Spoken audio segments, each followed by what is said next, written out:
నాన్న ఈరోజు వాతావరణం చాలా బాగుంది, ఆహ్లాదకరంగా ఉంది. అవునవును. నాన్న నాకెప్పటి నుంచో ఒక సందేహం ఉంది. ఉమ్, అదేంటంటే అది విశ్వాసం అంటే ఏంటి నాన్న?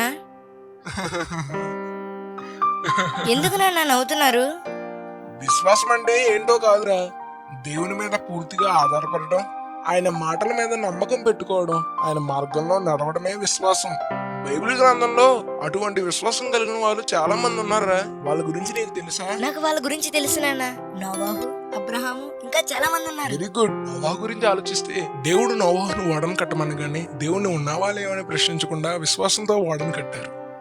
అలా విశ్వాసంతో ఓడను కట్టడం వల్లే యేసే వారిని జలప్రలయం నుంచి రక్షించారు. అవును జయ్, చాలా కరెక్ట్ గా చెప్పావు. మనం కూడా అదే విశ్వాసంతో దేవుని ప్రార్థిస్తే దేవుడు మన ప్రార్థనకి ఖచ్చితంగా జవాబిస్తారు. విశ్వాసం అంటే ఏంటో కాదు ఫ్రెండ్స్, చీకట్లోని కాంతిని మనసుతో చూసే శక్తి.